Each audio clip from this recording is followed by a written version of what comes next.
किसी समय एक छोटे से गांव में दो प्यारे दोस्त रहते थे, ऋतिक और करण। ऋतिक निडर था, जिज्ञासु था, उसे हमेशा नई नई जगहें तलाशने की लगन रहती। करण थोड़ा डरपोक था, पर दिल से सच्चा। एक दूसरे से बिल्कुल अलग थे, फिर भी एक दूसरे के बिना अधूरे थे।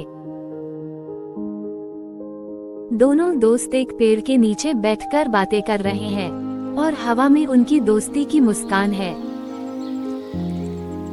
तभी अचानक नदी में बहते हुए एक टोकरी दिखाई देता है। वो टोकरी बहते हुए उनके पास आकर रुक गई। दोनों दोस्त टोकरी के पास जाकर देखते हैं। तभी ऋतिक उस टोकरी को उठाता है और करण से कहता है, करण, देखो क्या मिला। ये कोई नक्शा है, पुराना, मिटा सा, पर लगता है किसी छिपी जगह का। ऋतिक, कहीं ये किसी खजाने का नक्शा तो नहीं? हम क्या वाकई वहाँ जाएंगे? अगर डर ही गए तो रोमांच कैसा। चलो इस बार कुछ बड़ा ढूंढते हैं। और इस तरह दोनों दोस्त एक रहस्यमय यात्रा पर निकल पड़े, जहाँ हर मोड़ एक नई परीक्षा थी और हर मोड़ पर उनका साथ था।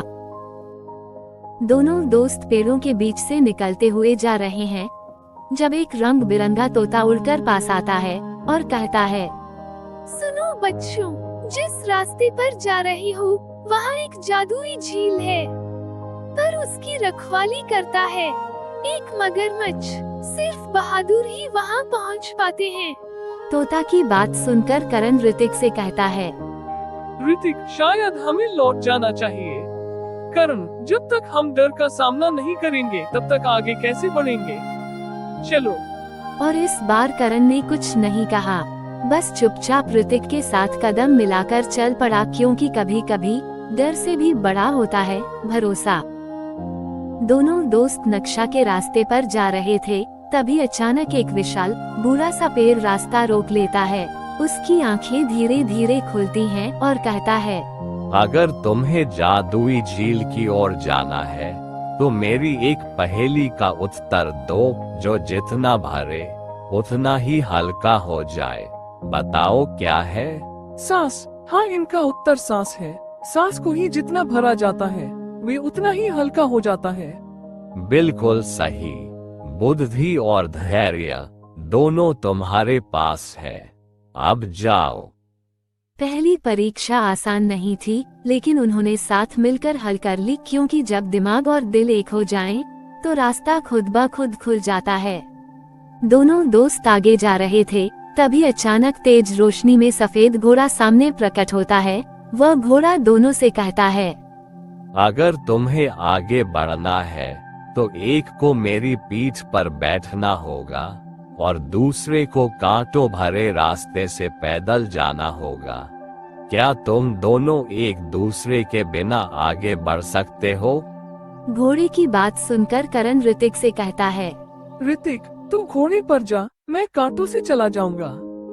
नहीं करण, अगर हम साथ नहीं हैं, तो जीत भी अधूरी लगती है। जाएंगे तो साथ में ही जाएंगे और जीतेंगे तो साथ में ही। ये सुनकर घोड़े की आंखों में चमक आ गई, क्योंकि दोस्ती की ऐसी एकता ही असली शक्ति होती है। ये कहकर वह घोड़ा वहाँ से चला जाता है। घोड़े के जाने के बाद दोनों दोस्त जादुई झील की ओर निकल पड़े।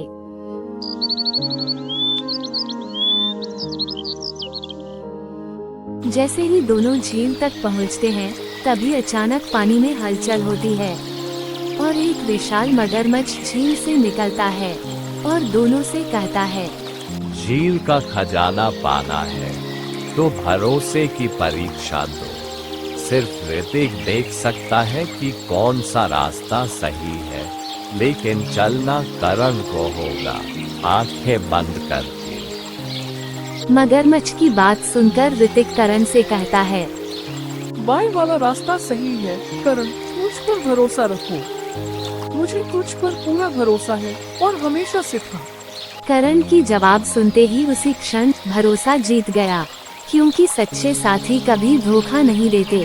तभी मगरमच्छ दोनों दोस्त से कहता है, तुमने बुद्धि, साहस और भरोसे तीनों की परीक्षा पास की है। यही असली खजाना है। तभी एक जादुई फूल झील से ऊपर उठता है। जादुई फूल चमक रहा है। वह जादुई फूल दोनों के सामने हवा में उड़ते हुए आता है और ऋतिक उसे अपने हाथ में लेता है। उसी समय मगरमच्छ दोनों से कहता है, ये जादुई फूल सिर्फ तुम दोनों की जरूरतें पूरी करेगा और यह फूल तुम्हारे आसपास के वातावरण को अपने खुशबू से स्वच्छ रखेगा। फिर वह दोनों दोस्त अपने गांव लौट जाते हैं और उस जादुई फूल को दोनों दोस्त गांव में मंदिर के पास लगा देते हैं। फूल की खुशबू फैलती है, बच्चे मुस्कुराते हैं, बुजुर्ग आशीर्वाद देते हैं। तो बच्चों, कभी कभी असली खजाना सोने या चांदी का नहीं होता, बल्कि वह होता है एक सच्चा दोस्त जो डर के समय साथ खड़ा हो और भरोसे की डोर कभी टूटने ना दे। अगर आपको हमारी कहानियाँ पसंद आई हों, तो चैनल को जरूर सब्सक्राइब करें, क्योंकि AP2 टून्स लाता है हर हफ्ते नई और मजेदार कहानियाँ।